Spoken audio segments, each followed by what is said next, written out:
First, I'm going to tell you a story, and then I'm going to show you the craziest thing I have seen in 40 years of putting engines together. And then I'm going to follow it up by telling you the craziest thing I've ever heard in 40 plus years of putting engines together. So this is Andy's Hemi. This is fresh from Ray Barton's. It's fresh everything. And we're doing the live assembly and putting it in the car and doing all that this weekend. So I wanted to make sure that everything was going to go. We had all the parts we needed. It was going to fit together right. All right. So I said, well, this morning I says, let me just check the cam. Let me put the cam in there and check the phasing. Because recently I bought a cam from extremely well-known cam manufacturer that was ground 11 degrees retarded. It was indexed 11 degrees retarded. So I said, well, let me check this here now. I'll pre-game, I'll get the cam all set up, and that'll be the end of that. I don't have to worry about it when we're doing this live. So this morning I get the cam, and let me show you in here. So I take the new cam out of the box, take it out of its wrapper, look it over, it looks okay. I cover the journals with assembly lube and go to slide it into the block. So it goes in, gets to the last journals. And now it won't go all the way. I'm like, this is weird. So I put the cam gear on it and I'm rotating it as I'm pushing. And it's only going, I don't know, maybe just a couple of thousandths of an inch, and it stops. It won't go any further. This is weird. Now, I know the motor has new cam bearings. Everything is fresh. In theory, everything should be good to go. I grab a rubber mallet. Let me tap the cam. Maybe there's a little burr that has to get knocked over. Take the rubber mallet, tap it a few times, turn it, tap it, turn it, tap it, turn it. It will not budge now. I can't get it to rotate. It's stuck. I'm literally rotating the block on the engine stand with the Allen key trying to get this thing to move. I'm like, oh man. They must have screwed up putting the cam bearings in. Let me check this out. So I get the cam back out. And I'm looking at it, and it's like, the cam bearings look all right. I don't see any burrs or anything like that. I just see the scuff marks from where I was trying to force this cam in there. So I go and I get another cam, a good used cam that I've had in engines. And I said, well, if there's a cam bearing problem, I'll know right now. So I take that cam and I slide it into the motor, and it goes boop, boop, boop, right in, turns like butter. It's perfect. Well, there's no problem with the cam. What could possibly be wrong here? Why is this brand new out of the box camshaft, custom ground for this application, why is this brand new camshaft not turning in the engine? So I start looking it over. I'm like, well, maybe there's something on maybe there's a burr. Maybe the first thing I saw was I ran my hand over these oil holes on the number 4 journal, right? And they feel a little raised, but no, that's not it. And I'm examining this thing, and I can't see anything wrong with it. So then I says, could it be? Is it possible that it's ground wrong? Could the journals actually be ground oversized? Well, I grabbed the book, and so here's the specifications for the camshaft journals. And I grabbed the good used cam that spins perfectly in that engine, and I measure it, and it's exact to the high side of the spec. Okay? And then I go to this brand new cam that I just took out of the package. Right. It's 0.02 of an inch over. The cam is ground oversize. How? In all of my years of doing this, I'm sure somebody out there has heard of this happening before. I have never heard of this happening before. I mean, I've seen cams ground where the lobes aren't where they're supposed to be, like where there's twist in the grind. I've seen all sorts of things.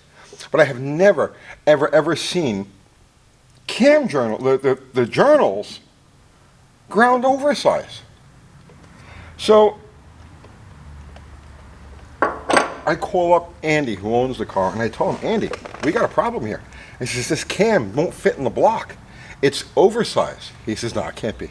I says, bro, it's oversized. And then I went through all of this with him. And I says, you know, we're supposed to have this thing together on Friday. You'll have everything together on Friday so we can build it on Saturday. I says, you got to get another cam, you know, or you do whatever you've got to do. So he starts making phone calls, explaining the situation that we're in. And he goes from one guy to another, and he finally gets somebody who's in charge of all of this, whoever it happens to be, at this unnamed cam company. And I'm not naming anybody until this is all over, because if they do the right thing and I have the right cam in my hands with no issues by Friday, well then, you know what? Let's just chalk it up as a mistake and we'll let it go with that, right? But here's the craziest thing. So that's the craziest thing I've seen, right? Here's the craziest thing I ever heard. So the fella that Andy is talking to looks up the number of the cam, pulls out the quality control card. He pulls out the quality control card. You know, okay, so that was like after it was ground, it went to somebody who was supposed to check all of the clearances to make sure everything is in spec. He pulls the quality control card and he says, oh yeah, it's got oversized main journals or oversized cam journals. And he says, okay. So this guy at the cam company says, well, we'll send you a FedEx card. Send it back to us and we'll regrind it and we'll get it back to you in time.